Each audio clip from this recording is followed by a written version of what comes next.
Hey guys, Doug here from Motion Raceworks. Today's Tech Tip Tuesday is inspired by you guys. We get a lot of questions about catch cans. There's a lot of misinformation out there in the world. There's a lot of people who've never really hooked up an aftermarket catch can for oil and venting the crankcase. So I know we've done a few of them before, but I'll show you how we vent a catch can.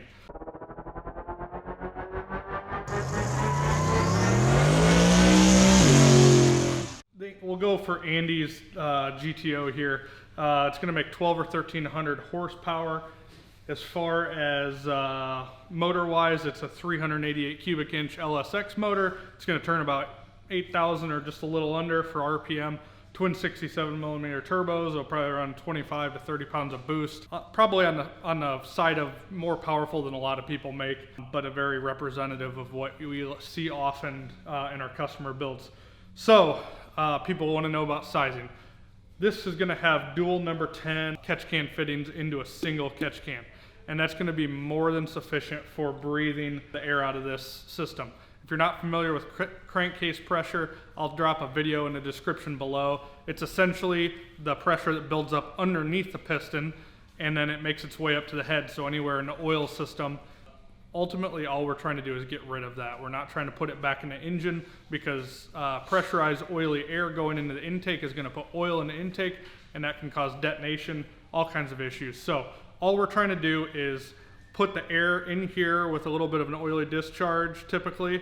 That will vary depending on your baffling.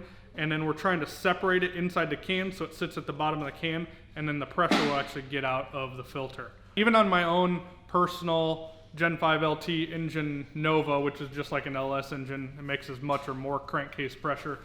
We're making over 1,500 horsepower. We did all of drag week with 2 number 10 lines, and that's it. It's a gasoline engine. Ethanol and methanol might make a little bit more crankcase pressure, but not enough to cause you to change your whole setup. Now, if you're gonna make 2,000 plus horsepower, you might consider putting 2 cans on there. But as far as that goes, the most important part to make the whole system very functional and reliable and dependable is to have a nice baffling system. Our new billet valve covers has a great baffling system built in, so you're not gonna put a bunch of oil in here, as well as our billet valve cover breathers, and of course you can put your own on your own valve covers. The overall design is very simple. We're just going to take one fitting off of each valve cover and we're going to run it right into the catch can. Nothing more, nothing less. There's no need to put it back into your intake. There's no need to try and drain it back into the oil pan. With proper baffling, this should use very little oil. I think throughout the week on the Nova, we may have had 5 thimbles full of oil, just beating the heck out of it. We did 14 passes throughout the week, drove the heck out of it on the road, got in a boost on the road, did burnouts, did everything else. Just no need to drain it back in there. You're not going to remove enough oil from the system to have to put it back in there, and you don't want that contaminated oil going back into the system if you can avoid it at all, especially in a race motor where you're really worried about bearings. It's just not worth saving. That's it. It's just that simple. One line from each valve cover into a nice catch can where it has 2 fittings.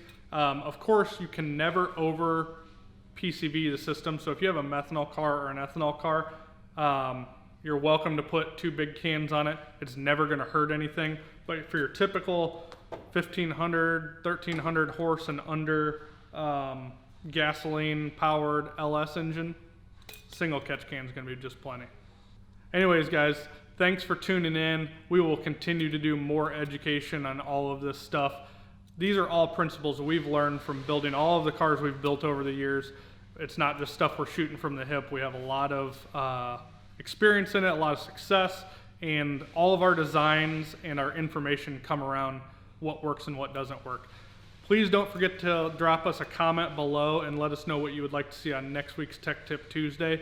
That's how we get our ideas. And even if we cover the same topic over and over, that's our whole idea behind Tech Tip Tuesday. We want to educate you guys and help you and share what we've learned on a day-to-day basis. Thanks for tuning in. We'll see you next time.